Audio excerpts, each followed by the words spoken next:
আমি বারবার phone message দিতাম বলে তুমি আমাকে একসময় বলতে এত পাগল হওয়া ভালো না। দেখো আজ আমি কত বদলে গেছি। আর তোমাকে ফোন দিই না, মেসেজ দিই না। তোমাকে ঠিক আগের মতনই মিস করি, কিন্তু আগের মতো আর বিরক্ত করি না। তুমি তো আমার পরিবর্তন দেখতে চেয়েছিলে, তাই না? এই জন্যই বুঝি এত অবহেলা করেছিলে।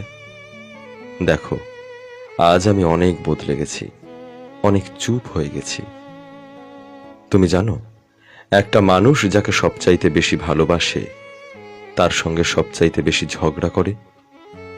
তুমি সব সময় দূরত্ব চেয়েছিলে, আর আজ তোমার আমার মাঝে কত দূরত্ব, ঠিক যেন আকাশ আর পাতাল। আমি জানি আমি ক্ষমার অযোগ্য, কারণ আমি তোমাকে কখনো ভালো রাখতে পারিনি। আমার ভাগ্য এতটাই খারাপ যে যেটা আমি মন থেকে চাই সেটা আমি কখনোই পাই না।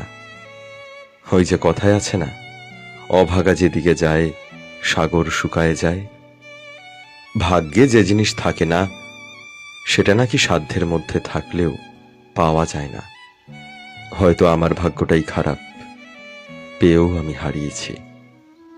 তবে তুমি কোটিতে নও, পৃথিবীতে একজন। জানো, তুমি আমায় যতটা ভালোবাসো এতটা ভালো কেউ আমায় কখনো বাসেনি, আবার এতটা অবহেলাও কেউ করেনি। জানো, তোমার উপর আমার অনেক অভিমান জমে গেছে, যেই অভিমান আমার ভাঙেও না, আবার তোমার কাছে ছুটেও যেতে পারি না। এতটাই অভিমান জমে গেছে যেটা তুমি ভাঙাতে পারোনি, তাই আমিই ভেঙে গেছি।